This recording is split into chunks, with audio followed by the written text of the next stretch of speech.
TV UNAM y Radio UNAM presentan un programa del Instituto Nacional Electoral, Voces de la Democracia.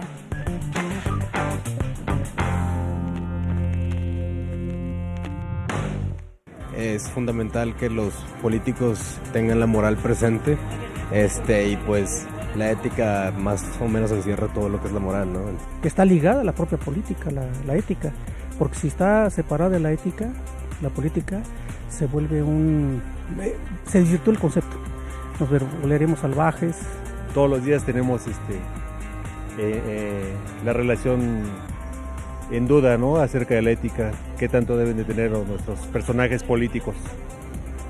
Pues debería haber más ética en la política. Yo pienso, no.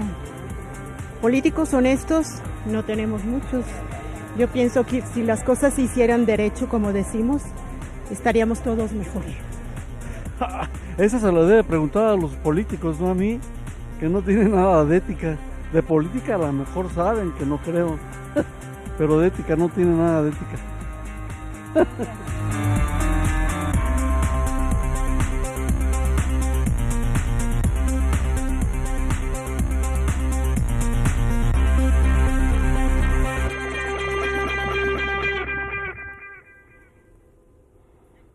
Hola, ¿cómo están? Muy buenos días, bienvenidos a Voces de la Democracia. Soy María Elena Cantú y sí, vamos a hablar de la ética y la política. ¿Qué relación tienen? ¿Qué pasa con nuestra clase política y su ética? Pero ¿qué pasa también con la sociedad sobre este tema? Le doy la bienvenida a Emiliano García Canal. Él es profesor e investigador en la Academia de Comunicación y Cultura de la Universidad Autónoma de la Ciudad de México. Emiliano, qué gusto. Muchas gracias. Bienvenido. Fernando Galindo Cruz, profesor del Departamento de Humanidades de la Universidad Panamericana. Fernando. Muchas gracias por la invitación. Nuevamente bienvenido. Bueno, si usted busca en el diccionario la palabra ética, nos dice que es una rama de la filosofía dedicada a la cuestión moral, a las cuestiones morales. Pero también nos dice que la palabra ética proviene del latín ethicus y del griego antiguo éticos, derivado de ethos, que significa carácter, o que pertenece al carácter del individuo. También nos dice que mos moris, o sea, moral, alude a las costumbres que regulan los comportamientos de los individuos humanos en tanto miembros de un grupo social. Es decir, algunos autores nos subrayan que ética y moral no es lo mismo, porque la moral se basa en la obediencia a las normas, las costumbres y preceptos culturales o religiosos, mientras que la ética busca fundamentar la manera de vivir por el pensamiento humano. Yo aquí le pregunto en la mesa, para abrir el tema a nuestros invitados, ¿qué es ética y si es lo mismo que moral? ¿Cuál es la diferencia entre ambos? Emiliano, Fernando. Emiliano, adelante. Bueno, pues muchas gracias. Creo que a grandes rasgos, sin entrar en detalles finos que a veces complican más las definiciones, podríamos pensar en esta distinción entre ética y moral, sobre todo la diferencia que has anunciado. Un ámbito normativo más de índole cultural, que muchas veces no pasa por la reflexión autodeterminada del sujeto para hacer de esa normativa social un principio de acción sobre una pregunta que creo es muy simple: ¿cómo debo comportarme? ¿Cómo debo comportarme para con los demás? ¿Y cómo debo comportarme para con el ámbito social?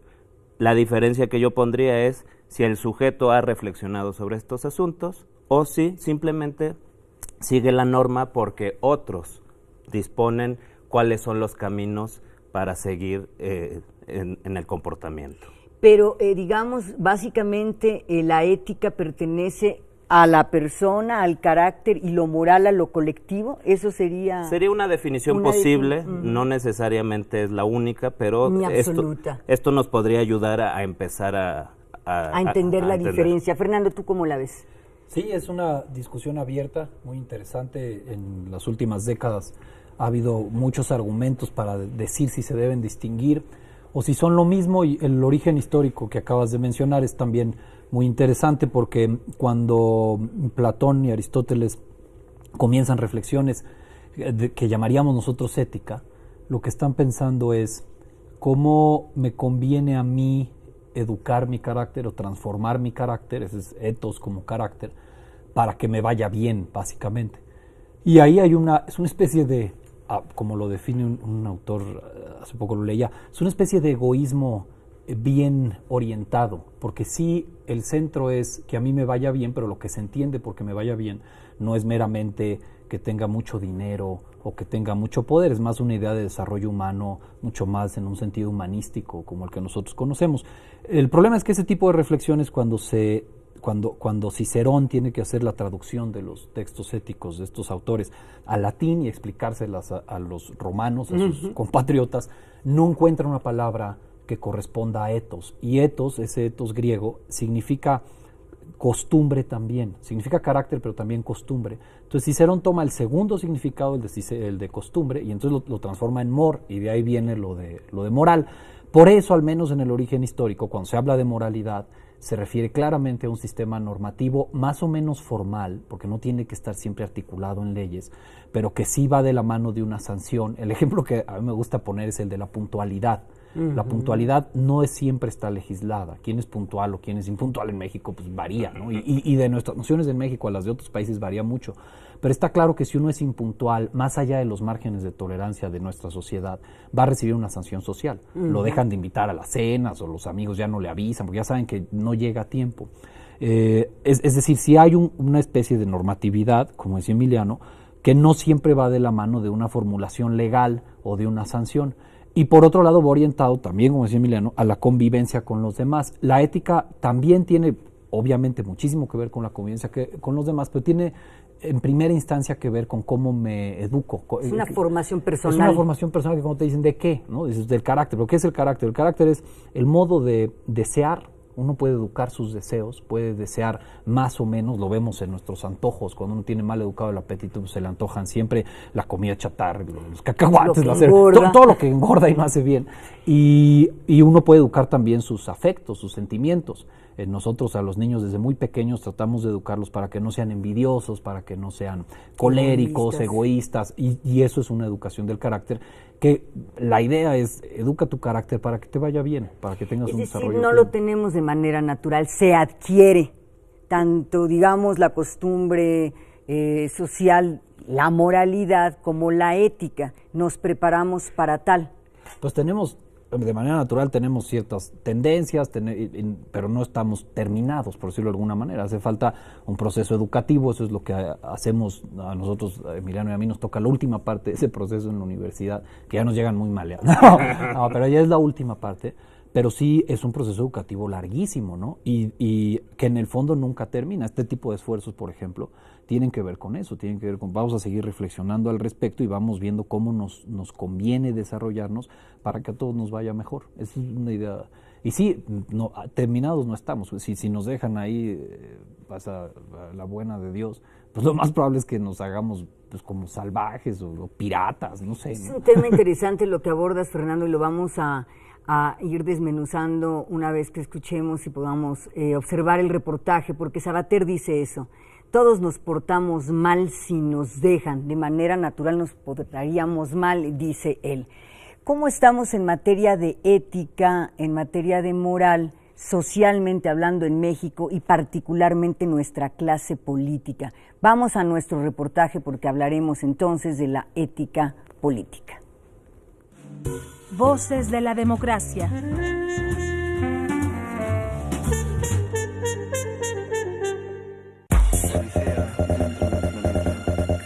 Alrededor del mundo proliferan los actos de abuso y corrupción en las esferas políticas. Incluso en sociedades consideradas justas y democráticas, surgen día a día nuevos escándalos que nos hacen reflexionar sobre la relación que debe existir entre ética y política.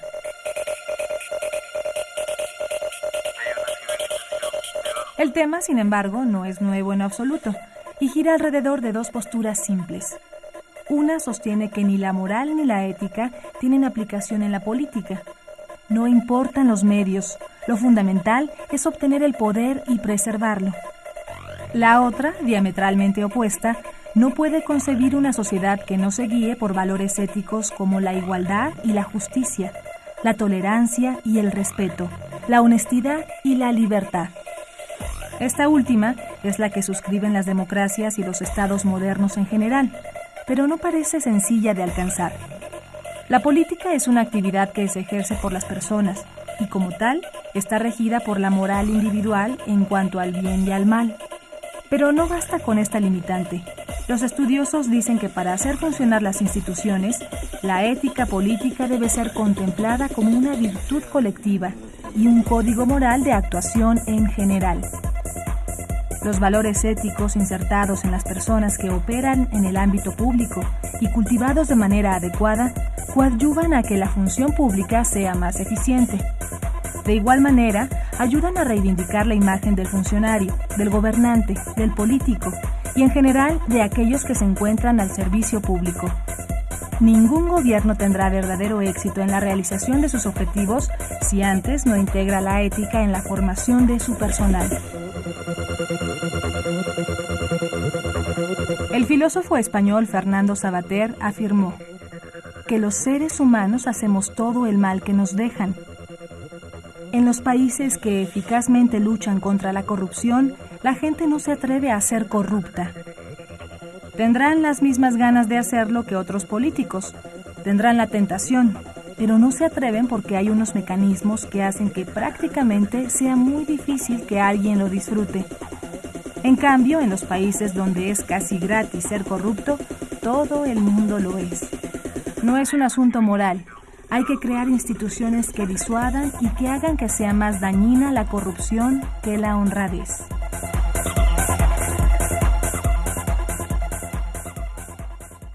Voces de la democracia.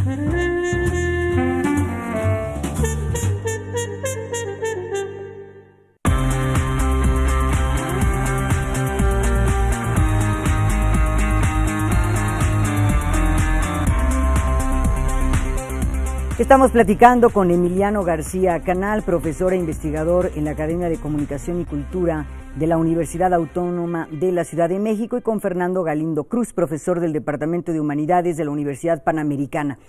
Me gustaría conocer, para empezar, su posición entre estas dos formas de ver la ética y la moral y su relación con la política. Para algunos no tiene relación, lo que importan son, digamos, los medios, lograr el poder y conservarlo. En tanto, otros piensan que la política efectivamente debe de estar estrechamente vinculada con los valores éticos. ¿Cuál es tu postura, Emiliano?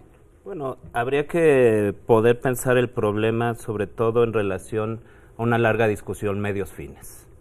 ¿Es el fin lo que justifica los medios y un fin que pudiera ser catalogado, caracterizado de bueno, aquello que pudiera ser dicho de esa manera, puede llegarse a lograr por medios cuestionables? El problema que estamos ahí es ante una teoría que podemos ubicar en filosofía como el utilitarismo, contra una filosofía tal vez crítica, que lo único que importa son los medios, y solo por los medios se puede alcanzar fines correctos.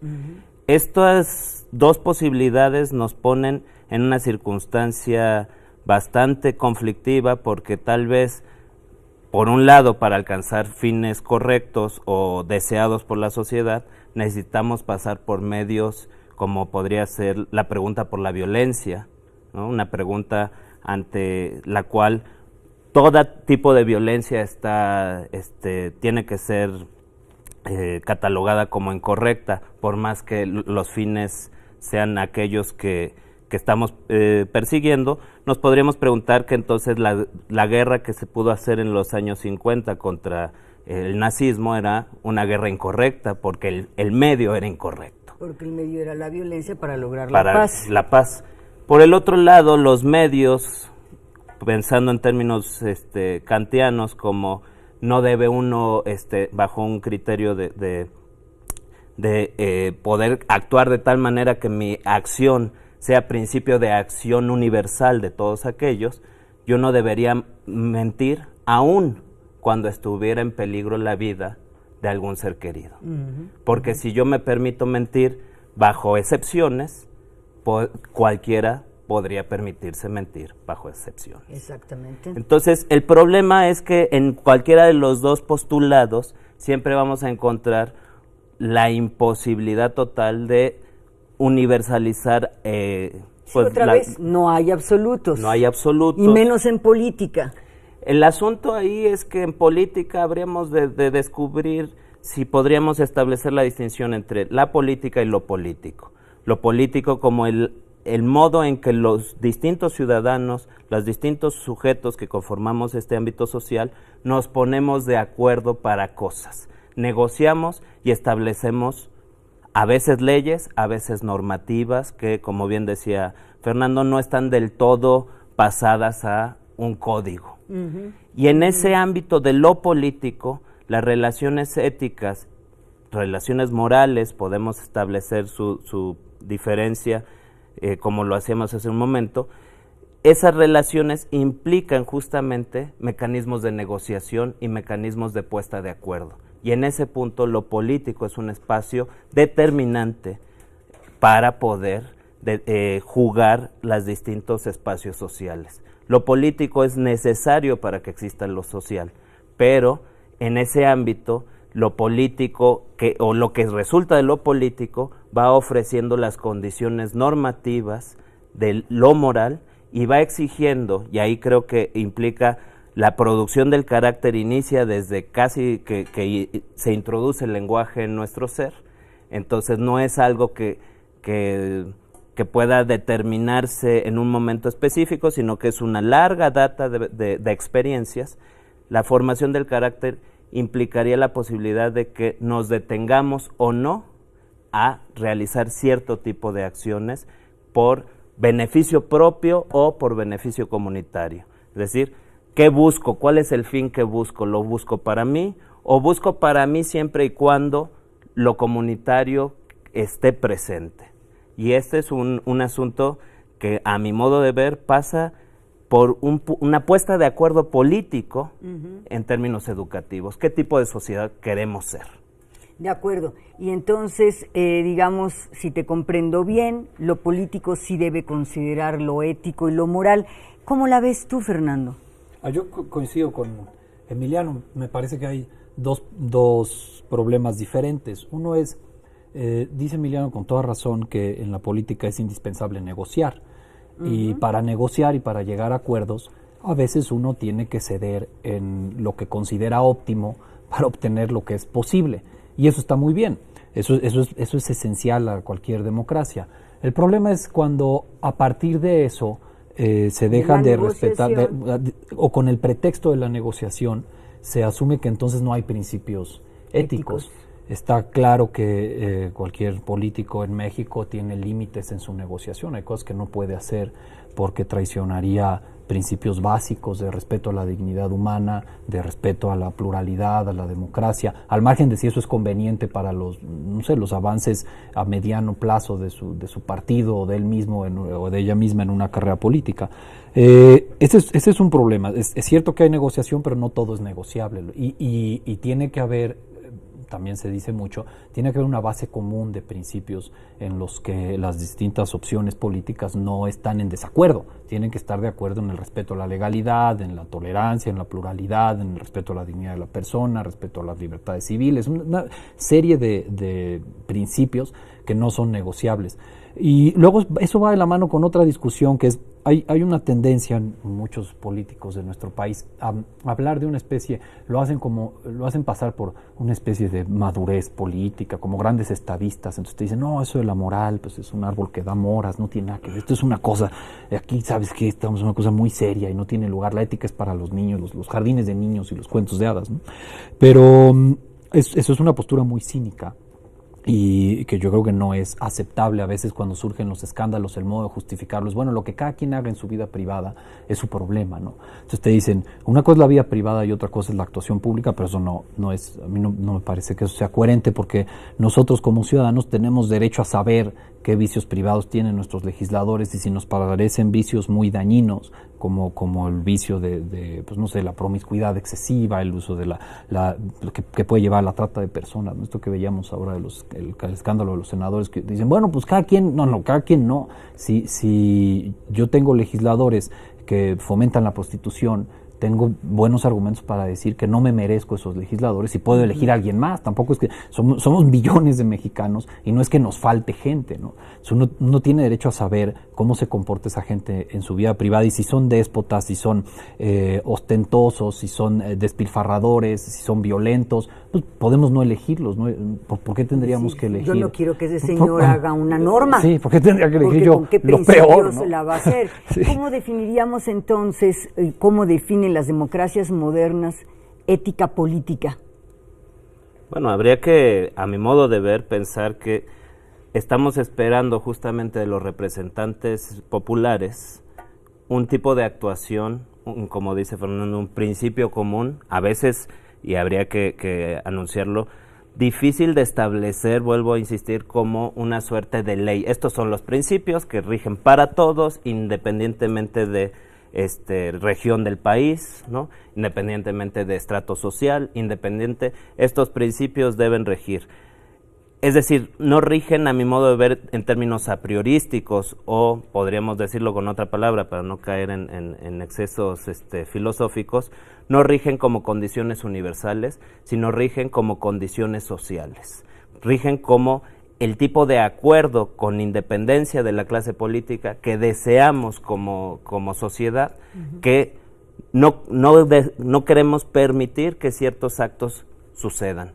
Por ejemplo, los últimos escándalos en términos de prostitución, pues personalmente me parece que no deben ser permitidos y que, a diferencia de pensar que cada uno de los individuos tiene derecho a un espacio privado, creo que cuando esos individuos forman parte del espacio público, es decir, son de alguna manera dirigentes y tomadoras de decisiones públicas, su vida es pública y tiene que ser cuestionada justamente en esos ámbitos que lo social se pone de acuerdo.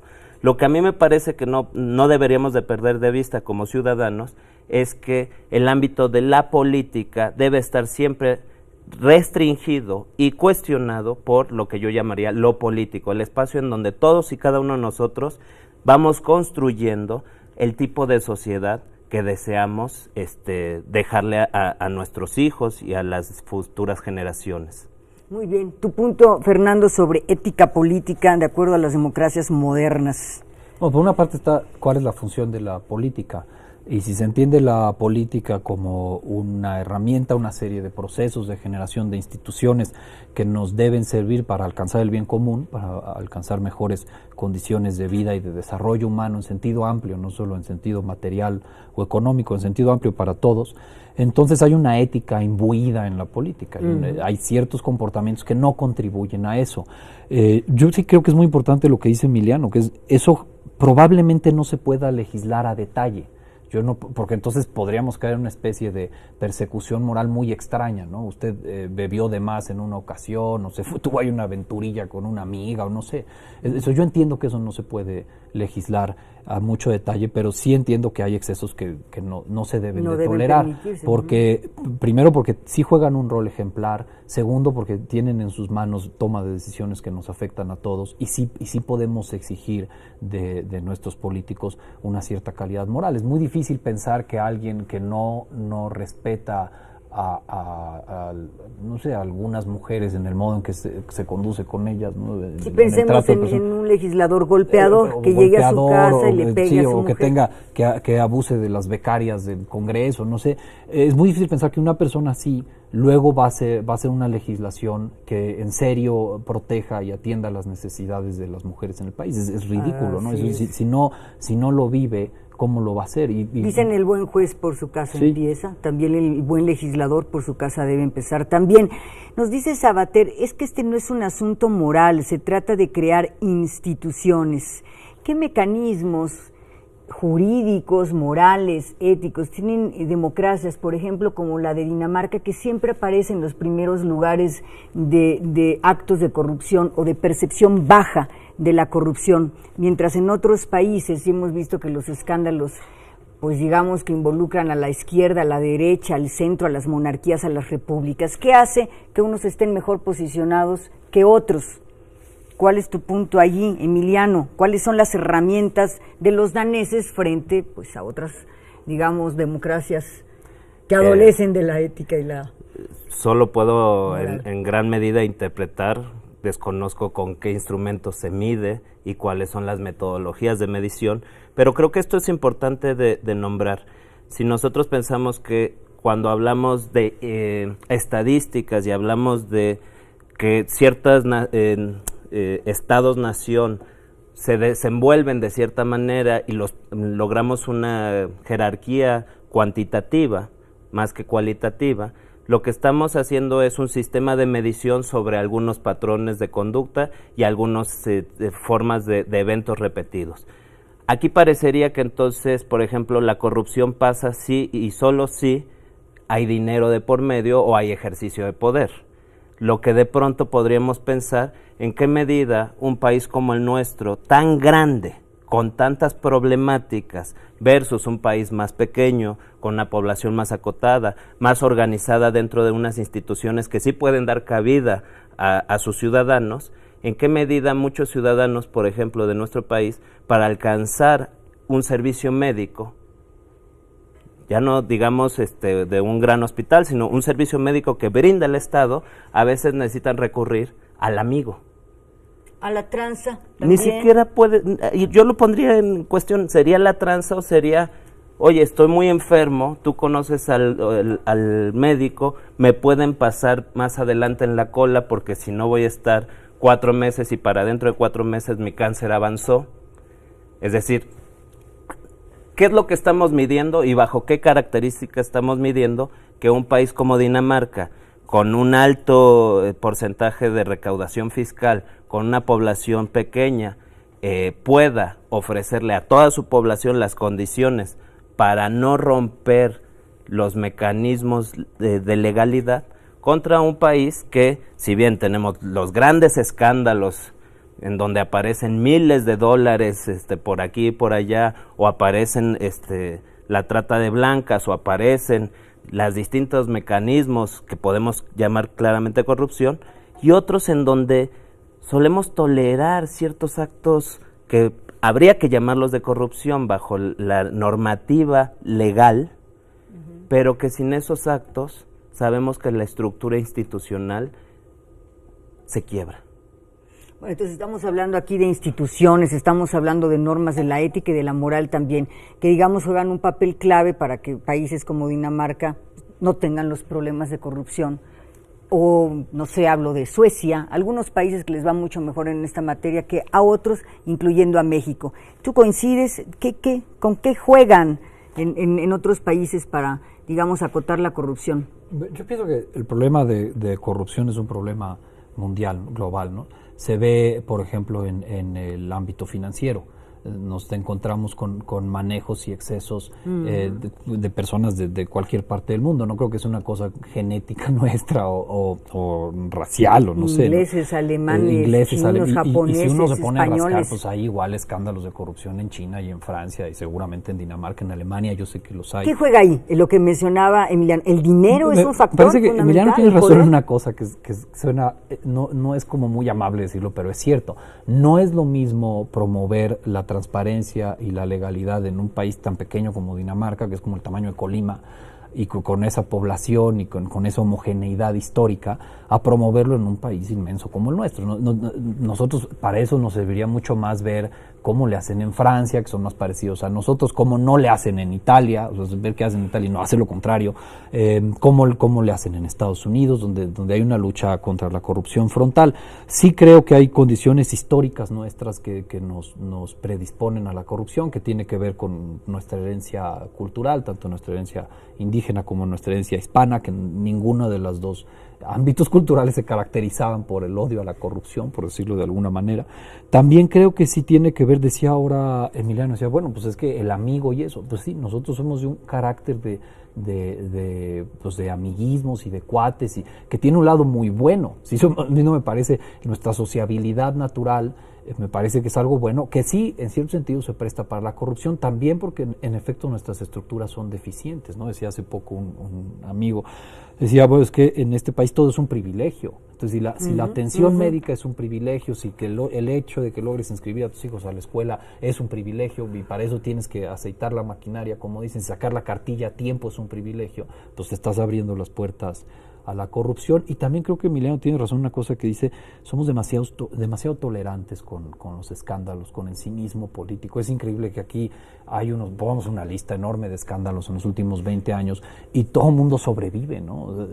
Tenemos gente... No pasa nada. Dice, no, bueno, pues eso es decisión de cada quien. Y cuando vemos en otros países que por escándalos mucho menores se acaban las carreras políticas, aquí no.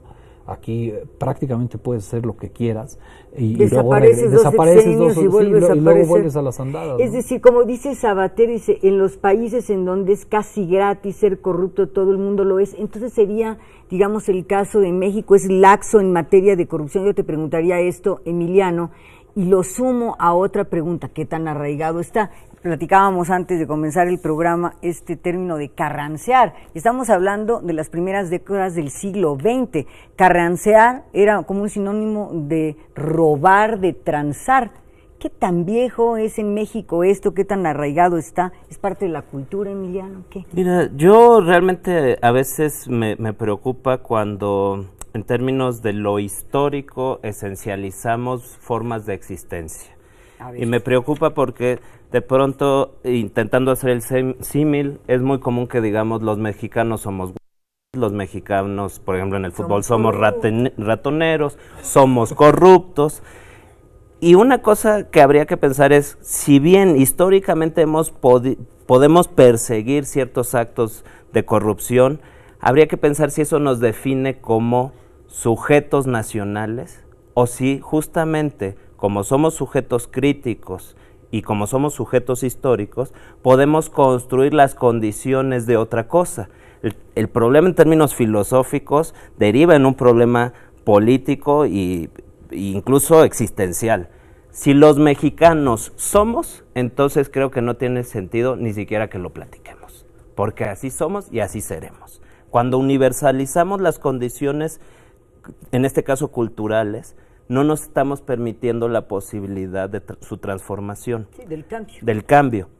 Reconocer las deficiencias históricas que hemos tenido y reconocer los mecanismos que sí son en ese sentido culturales, pero culturales como condiciones históricas en las cuales somos, como decía Fernando, el amiguismo es una característica muy particular, la forma no tan preocupada de formas más simples de corrupción, en donde incluso nos ponemos muy nerviosos cuando se empiezan con discursos de tolerancia cero, porque en la tolerancia cero, no solo es el China, a veces llega el autoritarismo y nos acercamos a nada de un fascismo, al hecho de, pues, cometiste un acto vedado, un acto que está sancionado, y no hay ningún mecanismo otro más que el que dice la ley. Y cuando uno habla en abstracto, uno dice eso está bien, pero en términos legales siempre hay atenuantes. Por ejemplo, aquel que roba por hambre no es lo mismo que aquel que roba por simple diversión, por decirlo, porque es un político y puede hacerlo, porque es un gobernador. Ahí teníamos, recuerdo por ejemplo esa mesa de un ex gobernador que estaba llena de billetes y decía y presumía no sé cuántas camisas y cuántos zapatos porque puede. Es decir, si bien no es correcto decir todos y somos y seremos holgazanes y corruptos, tampoco ir al extremo del autoritarismo, pero tampoco ser laxos y decir, pues sí, no pasa nada. Claro, si me permite cerrar la idea, a mí lo que me parece importante es justamente reconocer como sociedad lo que no queremos. Y justamente como sociedad nos debemos de preguntar si los mecanismos para su transformación y el tipo de sujetos que hemos venido teniendo como candidatos para el desarrollo legislativo son los que nos convienen, son los que queremos. Para cambiar esto. Para cambiar esto, porque se cambian términos institucionales. a largo plazo muchas cosas tendrían que ser cambiadas desde el jardín de niños, claro, ¿no? Claro. ¿Cómo disponernos, por ejemplo, ante la posibilidad de cambiar una cultura tan arraigada como la del machismo o una cultura tan arraigada como la de la corrupción? ¿En qué medida un concepto que en los últimos años ha tenido mucha importancia para repensarnos, que es el de la tolerancia, un concepto que ha permitido la integración de otredades que antes eran, llamemos, desplazadas, invisibilizadas. Vamos, ahí hay avances. Ahí hay avances, pero habría que pensar también en términos filosóficos, en qué medida, no por culpa de ese pensamiento concreto, de haber trabajado eso, sino en qué medida también somos muy tolerantes de muchas otras cosas. Es decir, tolerar la diferencia es muy bueno, pero tolerar a mi vecino que golpea a su mujer es parte de la misma tolerancia. Es decir, creo que yo regresaría a un principio que se dialogaba mucho durante los años 60, que es también el derecho a la discrepancia. El derecho a, si no estoy de acuerdo con aquel que me representa, poder discrepar con él sin necesidad de entrar en la idea de que discrepar es pelearse, es violencia, y que está mal. Y que está mal. Muy bien. Fernando, tu punto. Yo pienso que Emiliano de nuevo pone el acento en un tema muy importante, porque a veces se piensa que el problema de corrupción se combate a través de una legislación excesivamente rigurosa y de castigos ejemplares. Y en nuestro querido vecino del norte hemos podido ver en Estados Unidos cómo esa tolerancia cero respecto a las drogas, por ejemplo, ha tenido consecuencias nefastas y llegamos a absurdos. En el estado de Florida hay una doctrina que se llama de los 3 strikes. Es decir, cuando una persona es sancionada 3 veces por algún crimen, que puede ser un crimen menor, posesión de marihuana, uso ilegal de algo, mentir en la declaración de impuestos, cuando ha dado los 3 strikes, ya no tiene derecho a ninguna réplica y la sanción es muy dura y el juez no tiene, es una cosa absurda, el juez no tiene posibilidad de juzgar, el juez tiene que aplicar la regla tal y como lo marca la ley. ¿A la tercera vencida? Y en efecto, dice Emiliano, bueno, hay condiciones que no justifican, no se trata aquí de ser románticos y decir, hay gente que no hizo cosas malas, pero no es malo porque han sufrido mucho. Pero sí es cierto que hay condiciones que atenúan muchísimo los crímenes o los actos ilegales, y esas condiciones no se consideran. No hay un ejercicio prudencial de la justicia, hay un ejercicio, podríamos decir, procesual de la justicia, donde el proceso es mucho más importante que el ejercicio de juzgar y el ejercicio de la prudencia, y eso está muy mal, y yo sí creo que eso lo tenemos que evitar. Por otra parte, también es cierto que lo que tenemos nosotros aquí no es conveniente. Tenemos, sobre todo en el poder legislativo, tenemos muchos legisladores que sistemáticamente desprestigian a la política con el modo en que ejercen la autoridad, con el modo en que hacen mal uso de sus privilegios, con la imagen que transmiten a los ciudadanos de qué significa ser un representante político del país, y eso está muy mal. Hace falta que, yo sí diría ahí, bueno, hace falta que haya mejores controles, hace falta también la oposición para que se denuncien entre ellos. Ahora ya ven que siempre salen con las teorías del complot y entonces dicen, bueno, pues este video de los panistas es una estrategia priista. Pues yo no sé qué sea, pero si tienen más que lo saquen y que se desprestigien entre ellos para que sepamos qué están haciendo. O que lo que hizo bueno, Monreal, ¿no? Haber denunciado lo del millón que se quería dar cada diputado al término de la legislatura. Ahora, sería importante esto que ustedes mencionaban y que decía también Emiliano sobre somos críticos sobre nuestra ética, nuestra moral, nuestra manera de ejercer el poder. La pregunta sería si hemos avanzado o empeorado. A ver, ¿cuál es la percepción sobre corrupción en México? Según la encuesta nacional de calidad de impacto gubernamental, Miguel, aquí para presentar algunos números, por favor, son del 2013. El 48.5% de los mexicanos considera que después de la inseguridad y el desempleo, la corrupción es el problema más importante que aqueja a su entidad federativa. Corrupción en trámites y servicios públicos. Por cada 100,000 personas se registraron más de 24,000 experiencias de corrupción. 12% de la población tuvo una experiencia de corrupción con un servidor público. Sobre la frecuencia en su práctica, 88.3% de la población considera que las experiencias de corrupción son frecuentes o muy frecuentes. Los principales sectores donde se percibe la corrupción son en la policía, 89.7%, partidos políticos, 84%, Ministerio Público, 78.4%, gobiernos estatales, 77.2%. Y corrupción por tipo de trámite, todo lo que tiene que ver, digamos, el 50.6% con seguridad pública, el 24.8% permisos relacionados con la propiedad, 21% trámites ante el Ministerio Público, 20% trámites en juzgados o tribunales, o sea, lo que tiene que ver con la impartición de justicia, 15% trámites del servicio de energía eléctrica, 14.8% llamadas de emergencia a la policía y en trámites vehiculares 13.2%. ¿Qué te dicen, digamos, en el balance de cómo vamos esta percepción sobre corrupción de 2003, Emiliano? Definitivamente los números son escandalosos, ¿no? De plano. Así, ¿no? Que alguien pueda percibir, no alguien, porque esto es una encuesta, entonces son un grupo seleccionado de personas, pueda haber percibido un alto grado de corrupción en relaciones con la fuerza policíaca, nos recuerda la sensación de no tener una relación sana con esa corporación. La sensación de que este dicho que dice que da más miedo un policía que el ladrón que te va a robar, ¿no? Si le llamas al policía seguramente te robará 2 veces, ¿no? O sea, te irá peor. Te irá peor. La cuestión es que es grave, porque es grave en términos de lo que se pone en duda con estas encuestas, no es tanto los espacios concretos como el ámbito institucional que tendría que ofrecer las condiciones para realizar los ejercicios de derecho.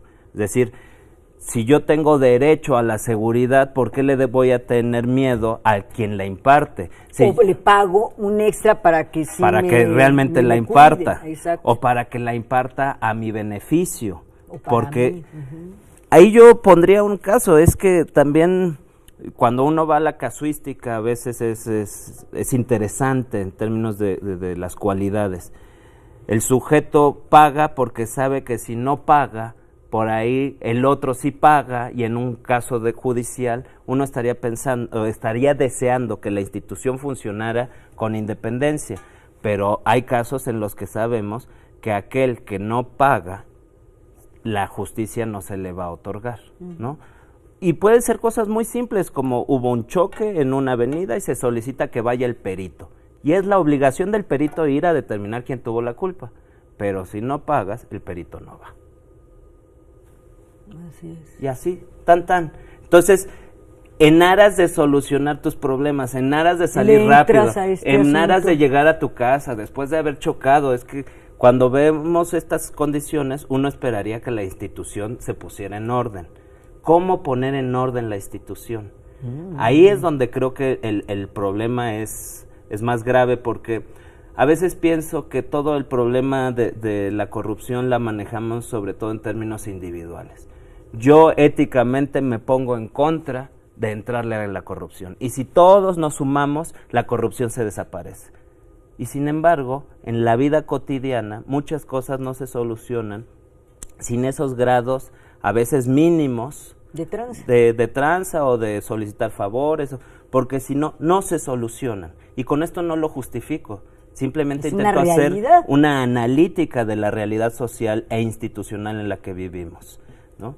Entonces, en ese punto creo que habría que tener cuidado de impulsar series de discursos en los cuales es el individuo en su condición de ciudadano el principal vocero de la producción o del erradicar la corrupción. Si yo evito en mí mismo la corrupción, entonces todos la evitarán. Es decir, parte del individuo. ¿A ti qué te dicen los números? Bueno, más bien diría que habría que cuidarnos de esa idea, de partir del individuo, porque el individuo es un ser social, Entonces, si no transformamos el ámbito social, el individuo va a seguir solucionando sus problemas de lo cotidiano. Así es. Fernando, ¿tú cómo ves estos números sobre la percepción de la corrupción? A mí me parece que los números son apabullantes, pero también pienso que muchas veces nuestra visión sobre la realidad de nuestro país es demasiado pesimista y que nos cuesta mucho trabajo reconocer las cosas que sí se hacen bien, o bien porque las hizo otra entidad política que no es con la que yo simpatizo,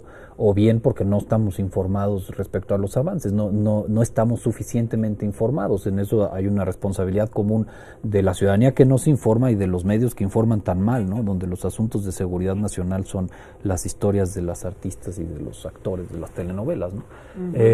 Por otra parte, yo pienso que sí ha habido un avance, que claramente ha habido un avance, sobre todo después de la salida del PRI del Poder Ejecutivo, a raíz de una convivencia de fuerzas políticas opuestas mucho más viva y de la necesidad de competir por dar mejores servicios. Yo sí noto en muchos aspectos que los servicios, incluso esta tramitología inmensa que tenemos, sí se ha reducido, que el Internet sirve para muchas cosas, que hay trámites que se hacen ahora con mucha mayor facilidad que antes. Pensemos en las licencias, la obtención de la credencial de lector, y van cerrando el camino a actos de corrupción.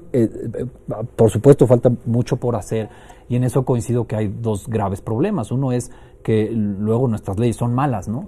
Maquiavelo decía, es muy famoso porque decía, los ciudadanos luego desobedecen las leyes porque las leyes son malas, están mal hechas, son injustas, y entonces eso te lleva a la corrupción. Hay muchas leyes que nosotros vemos que son o bien claramente injustas o bien absurdas, ¿no? Entonces es muy difícil que las respetes si no entiendes el sentido. Y luego hay otro problema que es una especie de ahora que veíamos trámites, ¿no? Somos un país lleno de trámites, hay demasiados trámites para demasiadas cosas, y cada trámite abre la puerta a la corrupción. Siempre que esto de las actas de nacimiento, que es una monserga, que tienes que ir ahí al Salto del Agua y no sé qué, pues esas son cosas que ya para el avance tecnológico que tenemos, mucho se podría reducir, se podrían reducir costos y además reducir espacios para corrupción. Las corruptelas, ¿no? Les voy a presentar las cifras Informe País sobre la calidad de la ciudadanía en México, para que también nuestro auditorio, a la hora de escuchar las cifras, piense en esto que nos decían nuestros invitados. Efectivamente tenemos un problema institucional que no está logrando acotar el tema de la corrupción, los trámites, una ley que no siempre es justa. Vamos a hablar de los hacedores de las leyes, si toman en cuenta o no la ética a la hora de hacer una ley, y nuestra propia percepción, si efectivamente es muy negativa, y nos cuesta mucho trabajo ver avances. A ver, entonces vamos con el Informe País, la cultura de la legalidad en México. Estamos hablando justamente de las leyes. El 37% de los mexicanos cree que se respeta poco la ley. El 29% cree que se respeta algo. El 29% cree que no se respeta en absoluto la ley, y el 4% cree que se respeta mucho, o sea, los menos. La falta de denuncia del delito. El 61% de los mexicanos que sufren un delito no lo denuncian. ¿Por qué? Las razones por las que no se denuncian son las siguientes. El 63% cree que no sirve para nada. El 52% por falta de confianza en la autoridad, no saben, están hablando con el enemigo. El 40% por malas experiencias con las autoridades en el pasado. Por otro lado, ¿cuál es nuestra percepción de las instituciones judiciales y de seguridad que hemos hablado? El 25% de los mexicanos afirma haber sufrido discriminación y trato desigual ante la ley. Los hacedores de la ley, el tema, más del 40% no cree que la policía haga de su comunidad un lugar seguro. El 3.3% confía mucho en los jueces, o sea, los pocos. 4.4% confía mucho en la policía, también los menos. Y más del 60% de las víctimas de delito no denuncian. Entonces estamos encontrando que en el tema de justicia y seguridad, frente a todos los problemas que tenemos de corrupción, ¿dirías tú, Emiliano, ahí tenemos un déficit particular? Bueno, a mí me parece que habría que distinguir, primero que nada, cómo están armados nuestros estados-nación. Poder legislativo arma leyes. Y una de las preguntas que ha surgido aquí, ¿en qué medida toma en cuenta la ética a la hora de armar una ley? Toma en cuenta la ética a la hora de armar la ley, pero a veces también, ¿en qué medida toma en cuenta, justamente por lo que decía Fernando de las tramitologías, las posibilidades de que la ley puedan volverse más práctica, o bueno, más bien el ejercicio del trámite que mandata la ley pueda volverse más práctico? como puede ser Internet, pero nos resulta que de pronto vamos a Internet a buscar los requisitos para hacer un trámite y cuando llegamos a la oficina son otros. Sí, claro. ¿no? Y uno incluso le dice en buena lid como ciudadano, oiga, hay un desfase. En Internet me dijeron que trajera esto y aquí en este cartoncito dice otra cosa. Pues no me importa. Lo que vale es el cartoncito. Pero ya perdí la mañana porque en Internet dice otra cosa. No se preocupe, aquí a la vuelta le solucionan el problema. Porque la papelería de mi compadre tiene... Compadre, amigo, el de toda la vida, no sé, el que les regala el café, el que... ¿Es eso o es que, pues, están siguiendo la norma según lo que dice el jefe de departamento de esa entidad? Porque también... las posibilidades de malear, más que malear, de transformar los requisitos, pues se van modificando. Y lo otro creo que tiene que ver, en términos concretos del problema de la seguridad, con el Poder Judicial. ¿Cómo se aplica la ley? Habría que poder distinguir ambas cosas, porque una cosa es la ética en un ámbito y otra cosa es la ética en otro. El legislativo piensa en abstracto, porque la ley tiene que ser condición general de caso particular. Y justamente... en el ámbito judicial se tiene que poder medir que el caso particular digamos, puede ser representado por la condición general que la ley determina. Entonces, si uno lo piensa en términos de abogados, el abogado lo que está planteando es, bueno, te acusan de asesinato, pero yo creo que aquello que sucedió es más bien defensa propia. En ambos casos hay un cadáver, pero no estamos ante el mismo fenómeno, ¿no? Entonces, ¿qué pasa? Es que a veces pensamos también en el ejercicio judicial como un ejercicio totalmente corrupto, porque lo tenían que haber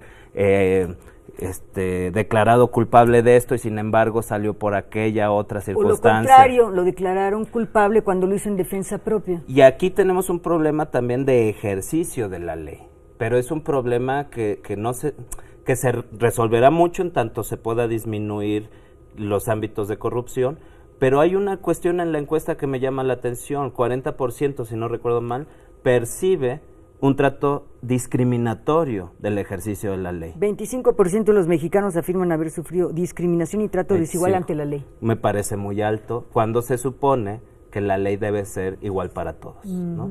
Aquí habría que recordar que los derechos son derechos sí y solo sí existen y se aplican. El problema de muchos de nuestros derechos es que los tenemos que exigir. Y ahí también podríamos pensar en un acto de corrupción de la estructura sistémica. ¿Por qué tengo yo que exigir mis derechos cuando los derechos están contemplados primero en una Carta Magna y después en leyes secundarias?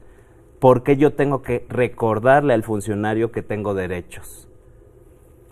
Ya desde ahí está habiendo una corrupción, pero entonces estamos pensando en una corrupción sistémica, una corrupción en términos no tanto del acto de busca de poder, el acto de busca de alguna prebenda, el acto de busca de algún beneficio, sino de una mala práctica institucional que requiere ser revisada.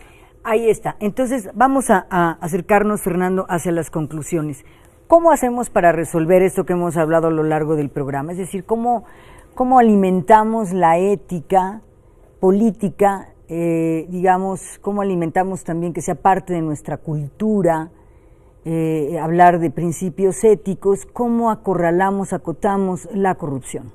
Hay como tres grandes respuestas que se dan generalmente a este problema, y uno es, tienes que mejorar tus controles, en lo que insistes a bater tus pesos y contrapesos, tienes que eliminar incentivos perversos, es decir, tienes que eliminar motivos que hacen que las personas incurramos en actos de corrupción, y eso tiene que ver con disminuir la tramitología, pero también tiene que ver con pagar sueldos dignos, ¿no? Cuando se critica a la policía uno piensa, bueno, ¿cómo no van a pedir mordida cuando el salario que reciben exponiendo su vida no les alcanza para llevar una vida digna? ¿Qué otra opción te queda? Entonces, ese tipo de incentivos a todos los niveles de ejercicio de gobierno y de relación con la iniciativa privada hay que disminuirlos. Y luego hay una tercera respuesta que dicen hay que promover una cultura ética, y eso es más difícil entender a qué se refieren, pero a mí me parece que ¿qué se entiende por cultura ética? Pues se entiende enseñarle a la ciudadanía y nosotros mismos en un ejercicio de reflexión que nos ayude a ver por qué nos conviene ser éticos, por qué la corrupción nos daña, no en el sentido meramente monetario, sino en el sentido humano, porque eso es mejor para tener una sociedad mejor. Ahora que se hablaba de esto de los legisladores, hay mucha ambición, pero es una ambición muy limitada a cosas materiales, a poder, a prestigio, y no es una ambición mucho más abierta a lo que uno puede hacer por su sociedad, lo que puede contribuir, lo que puede dejarle a las generaciones futuras. Fomentar una visión ética en ese sentido, donde se vea que nos conviene portarnos bien, que nos hace mejores, que nos hace tener una vida más plena, más agradable, es muy importante. Y específicamente los legisladores, ahora decía Emiliano, se piensa muchas veces en abstracto, eso es cierto.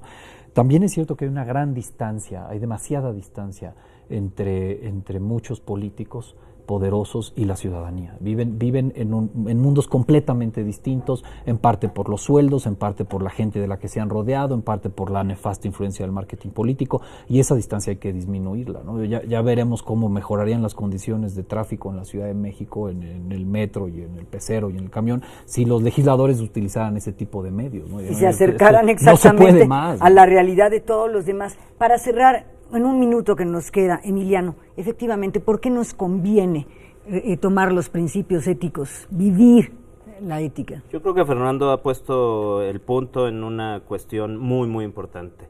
Pensar el problema en términos de cultura ética es pensar el asunto a largo plazo. Es decir, no es una campaña televisiva en términos de tú, ciudadano, ponte la camiseta y haz las cosas bien, ¿no? Sino justamente es pensar un proyecto de nación a largo plazo. Y es pensarlo en términos, en tanto que es cultura, es pensarlo en términos educativos. Es pensar que muchas de nuestras circunstancias, por ejemplo, que hoy se puede adquirir un permiso de conducir, incluso sin saber conducir, ¿no? Y eso lo sabemos todos. Eso ahí hay un problema. Pero a lo que quiero ir con estas casuísticas es, si nosotros podemos apuntar a un tipo de sociedad en términos educativos, desde los primeros momentos de nuestra relación con el espacio educativo, jardines de niños, y ahí vamos desarrollando los espacios de organización normativo que nos convengan como sociedad, podremos pensar que en unos 30 años tendremos adultos con otras calidades éticas. Y a veces son cuestiones muy sencillas como decir, ¿qué pasó con la materia de civismo que ahora ya nadie sabe que conviene? Ya no digas que es lo bueno en términos de una verdad, sino que conviene que cuando caminamos por la calle unos caminan por la derecha, o siempre caminemos por la derecha, porque si no nos damos de golpe y nos enojamos de por qué te pones en mi camino. Es decir, esos pequeños detalles de la convivencia cotidiana también van provocando otro tipo de convivencia social. Y es ahí donde tenemos que apuntalar la transformación, pero sí creo que es a largo plazo. Si los sujetos desean adquirir poder o adquirir capital cultural simplemente por condiciones materiales, es decir, lo vemos incluso en nuestros espacios educativos, mucha gente va a la universidad para tener cosas, porque tener cosas es condición de estatus, y para tener esas cosas a veces hacen cualquier práctica para alcanzar esas cosas materiales.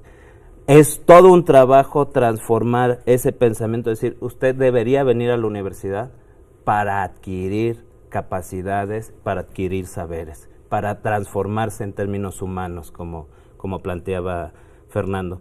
Y ese trabajo lo hacemos con muy poca porcentaje de la sociedad, ¿no? Sabemos que en México se quedan 150,000 alumnos potenciales para la universidad fuera del sistema universitario, ¿no? Solo en la Ciudad de México. Pues podríamos resumirlo así, nos conviene, los principios éticos nos conviene como personas, como sociedad, como país. Muchísimas gracias, Emiliano García Canal, profesor e investigador en la Academia de Comunicación y Cultura de la Universidad Autónoma de la Ciudad de México. Gracias, Emiliano. Muchas gracias, Fernando Galindo Cruz, profesor del Departamento de Humanidades de la Universidad Panamericana. Fernando, siempre es un placer tenerte aquí en Voces. Gracias a ustedes por acompañarnos una vez más. Soy María Elena Cantú. Hasta la próxima semana.